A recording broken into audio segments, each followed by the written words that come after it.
बुनियादी सवाल जो अक्सर अभी भी लोग कंफ्यूज हो जाते हैं कि उन्हें ये नहीं पता होता कि उनकी राशि कैसी है। कभी कुछ लोग सन साइन से डिसाइड करते जी। हैं, कुछ लोग नाम के हिसाब से भी डिसाइड कर लेते हैं, कुछ लोग अपनी कुंडली के हिसाब से। तो किसी भी आदमी को आप ऑथेंटिक तरीका क्या है अपनी राशि पता करने का?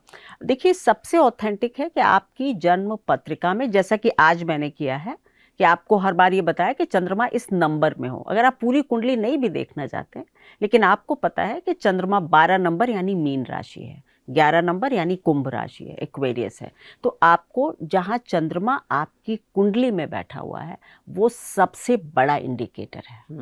अब अगर किसी की पत्रिका नहीं है तो फिर आप नाम से देख लीजिए, बट ये वो बात नहीं है, बिल्कुल भी नहीं, क्योंकि नाम तो आपको दे दिया गया ना। हाँ, आप पैदा नहीं हुए थे उसके साथ, बिल्कुल। तो ये तो आउटर इन्फ्लुएंस हो गया। हाँ। तो ये कितना सही हो सकता है। और सन साइन तो लिंडा गुडमैन हमने भी बहुत पढ़ी है जब यंग थे, तो अपने मजे के लिए पढ़िए, बट जो चंद्र राशि है वही प्रभावी है और वही करेक्ट है, तो उसी पर जाए। बिल्कुल बिल्कुल। आखिर में एक दो सवाल और, क्योंकि आपने ज़्यादातर सवालों के बड़े खूबसूरती से और विस्तार से जवाब दे दिए, लेकिन एक दो सवाल जिससे मुझे लगता है चर्चा का एक खूबसूरत अंत हो जाएगा। ऋचा जी, मेरा खुद का अनुभव एक दो बार एस्ट्रोलॉजर से जब भी मैं मिला हूँ ये है कि जिस वक्त मेरा वक्त ठीक नहीं चल रहा था मेरी चार्ट के हिसाब से, तो मैं जो एस्ट्रोलॉजर है उनके पास गया, तो उनका ये कहना था कि आपको मेहनत रोकनी नहीं अपनी, क्योंकि जो अभी आपके स्टार्स हैं अगर आपने मेहनत रोकी तो आपको दबोच लेंगे, वो आपको और डिप्रेस कर देंगे। बिल्कुल ठीक है। और फिर जब चार्ट में वक्त अच्छा आया तो उनका कहना था कि आपको मेहनत करनी है, तब इसका फायदा उठा पाएंगे।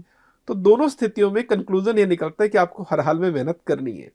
तो क्या यही जीवन का मूल मंत्र नहीं है? सवाल मैंने अपना रेफरेंस इसलिए दिया ना कि मैं बचता हूं जी उससे। जी जी जी। क्या यही जीवन का मूल मंत्र नहीं है कि आप बिना इस बात की परवाह किए कि क्या आपका प्रारब्ध है, कैसा वक्त चल रहा है, आप बस अपना ये जानिए कि आपकी आत्मा कहाँ टिकती है, कौन सा काम करना है, और उसे करते जाइए। बिल्कुल।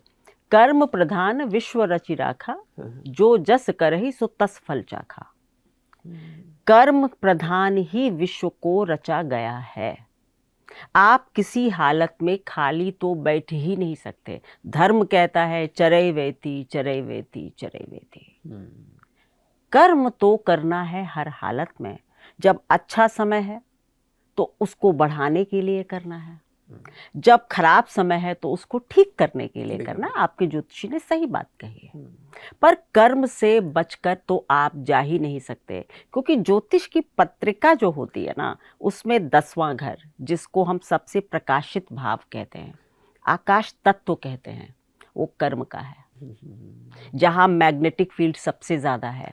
इसका मतलब क्या है कि आपको जो आपका 10वां भाव है उसको तो उसी से तो जुड़कर आप सब कुछ अट्रैक्ट करते हैं, तो कर्म से ही सब अट्रैक्ट कर रहे हैं। बिल्कुल बहुत ज़रूरत नहीं है आप लोगों को बहुत डीप एस्ट्रोलॉजी में जाने की। मैं ये भी आपको कहूँगी, एक टॉर्च बेयरर की तरह एक बच्चा 12-14 साल का हो तो एक अच्छे ज्योतिषी से उसके जीवन का एक रोड मैप ले लीजिए। पर ये मत कीजिए प्लीज, ये भी मैं रिक्वेस्ट करूंगी कि मतलब बच्चे को स्कूल भेजना है ज्योतिषी से पूछ रहे हैं, ये करना है ज्योतिष। आप अपने जीवन को हैम्पर नहीं कर सकते ज्योतिष से, ये तो बहुत बड़ी चीज है ना। एक बार समझ लीजिए कि इसका मेंटल एप्टीट्यूड ये है। कई बार मेरे पास लोग आते हैं, वो पहले मुझसे पूछते हैं ये बच्चा बताइए मैडम क्या करेगा। मैं कहूँगी इसकी में रुचि हो सकती, तो वो कह रहे हैं हाँ मैडम हमने वो एप्टीट्यूड टेस्ट कराया था, यही आया था। चेक करते हैं ना आपको। सो वो सब बातें हैं, तो आप ये सब जान लो उसका एप्टीट्यूड वगैरह, बट फिर उसको कर्म की राह पर डालिए। खुद भी कर्म की राह पर चलिए, है ना। और दूसरा ये कि आप बहुत कुछ बदल नहीं सकते, क्या बदला जाएगा ये भी आपकी पत्रिका में लिखा हुआ है कि इतना और ऐसे ऐसे तब आप बदल सकते हैं। तो इसी से एक अंतिम सवाल आता है कि क्या प्रार्थना से भाग्य बदल सकता है, जैसे आपने कहा? बहुत सुंदर प्रश्न किया है। इसको मैं ऐसे कहूंगी कि 1 मिनट लूंगी आपका। माँ और ईश्वर में कोई भेद नहीं। एक बच्चा जो कि गिर गया, जो कि काफी चोटिल हो गया, उसकी चोट लग गई, वो कहीं भी हो दौड़ता हुआ माँ के पास आता है। माँ क्या करती है? माँ उसको अपनी गोद में लेती है, फूंक देती है, साफ करके दवा ववा लगा देती है, और क्या कहती है? ठीक हो जाएगा, ठीक हो जाएगा। वो बच्चा उस माँ पर अनकंडीशनल फेथ रखता है, फेथ शुड बी अनकंडीशनल, और उसको दुनिया से मतलब नहीं, कोई कुछ कहे तेरे इतनी चोट लग गई, माँ ने अगर कह दिया कि ठीक हो जाएगा, वो कहता है ठीक हो जाएगा। क्या दर्द ठीक हो जाता है? बच्चा खिलने कैसे लगता है? अगर उसमें सर्जरी की जरूरत है, सर्जरी होगी।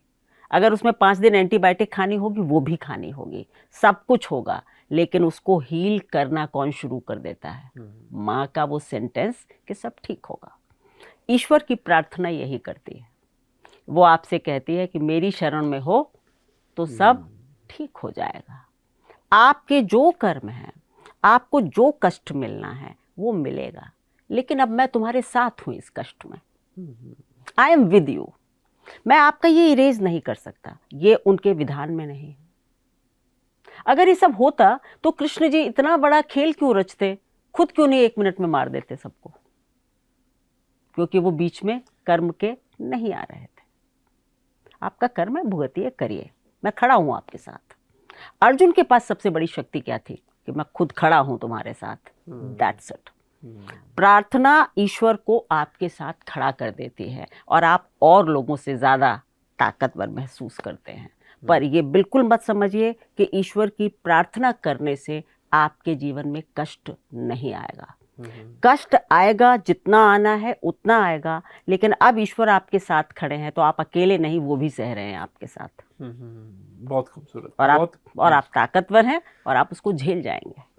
बहुत ही खूबसूरत ऋचा जी, और मुझे बताने में मतलब शब्द नहीं है मेरे पास कि कितनी खूबसूरत ये बातचीत रही। और उम्मीद करते हैं जितना हमें आनंद आया, जितना हमें सीखने को मिला, उतना ही हमारे दर्शकों को भी सीखने को मिलेगा।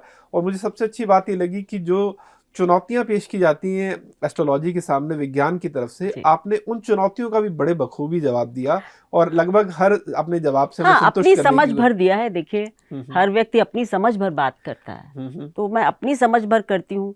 ये नहीं कह रही हूँ कि ये अल्टीमेट बात है। कहते हैं ना कि मुझसे बेहतर और आएंगे। बिल्कुल, कहने वाले और सुनने वाले तो सब होगा। कोई मुझसे बेहतर ज्योतिष कर रहा होगा, पर हाँ, ये तो अगाध सागर है। जो मैंने समझा वो आपके साथ शेयर कर दिया। बट ये मैं बिल्कुल नहीं कहती कि यही अल्टीमेट ट्रूथ है। ये मेरी समझ है। बिल्कुल। और मुझे लगता है कि हर अच्छे इंसान की, हर अच्छे वक्ता की यही निशानी होती है कि इतनी विनम्रता उसमें जरूर होती है कि वो आखिर में जरूर कहता है कि जो मैंने कहा है कि अंतिम सत्य है। ये बिल्कुल सच है।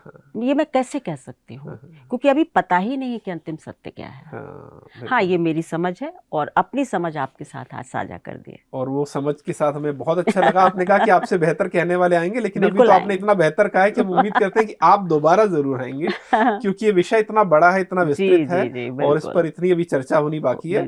तो बहुत धन्यवाद, जरूर आएंगे, आपने वक्त निकाला। Thank you so much. और उम्मीद करते हैं आपको भी अच्छा लगा होगा। तो आज की बातचीत में इतना ही। नमस्कार।